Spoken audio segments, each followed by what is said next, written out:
Good morning, Speak King family. I want to welcome you guys today. I'm gonna be talking about something has been pressing on me, something that I just want to talk to you guys about.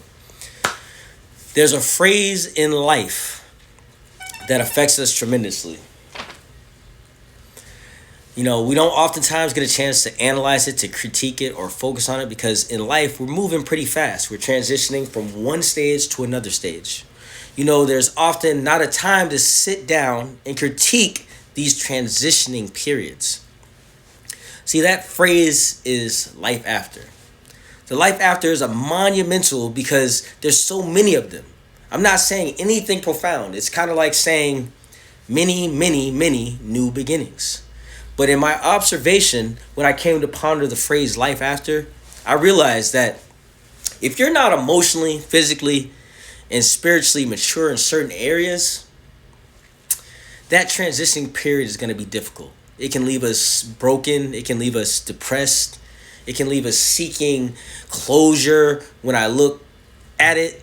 Oftentimes, especially when it comes to men, male men, things that we haven't, prepared ourselves for because we're taught to keep our chin up, stop crying, be tough, tough it out.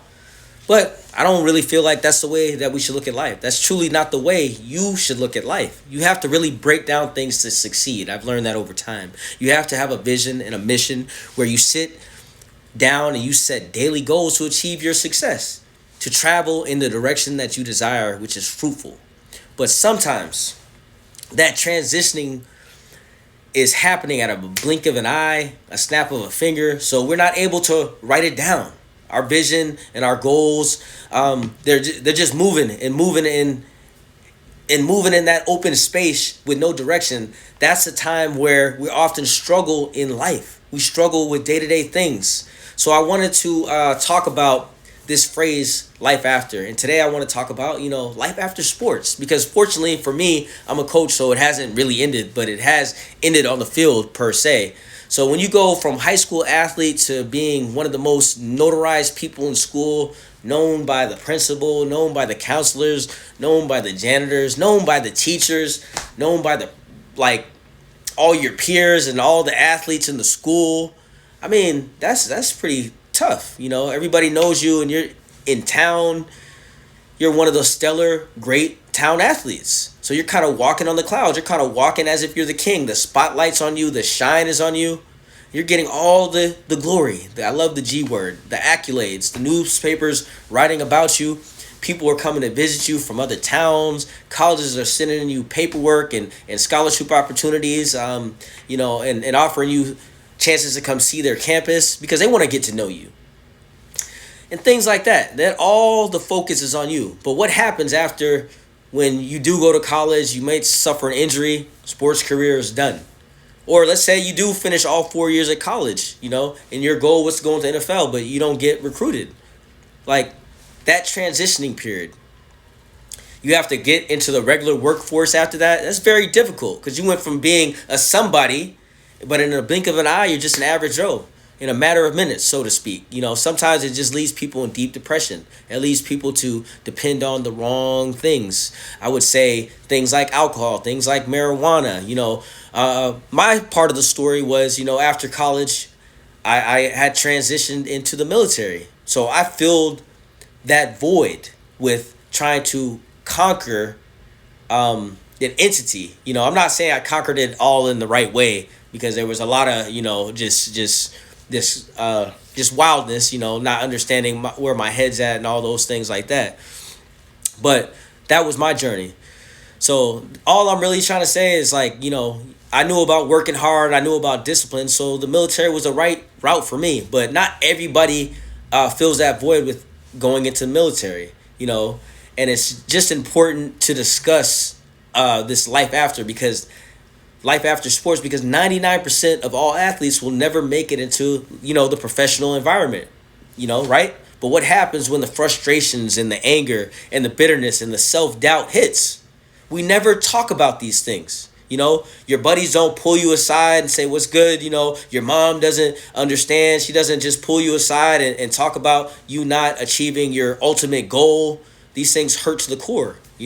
Nobody talks about it like, yo, you should just man up. You should just get a job, be like everybody else. But you weren't like everybody else, and that's why you got the accolades.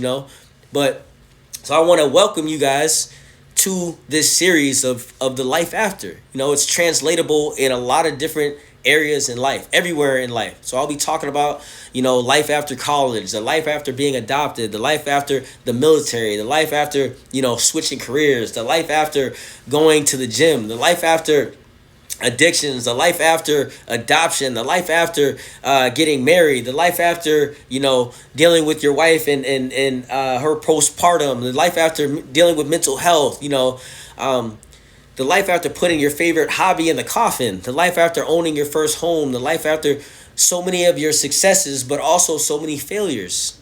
There's so many different life after moments that we have to attend to. It's like when you move from one stage to the next and you haven't properly prepared yourself, moving into another stage can really, really uplift your roots. So you're like a seed planted and you've grown. So now half your roots are uplifted because you haven't, it shifted something so dramatically in your life. And now you're emotionally distraught.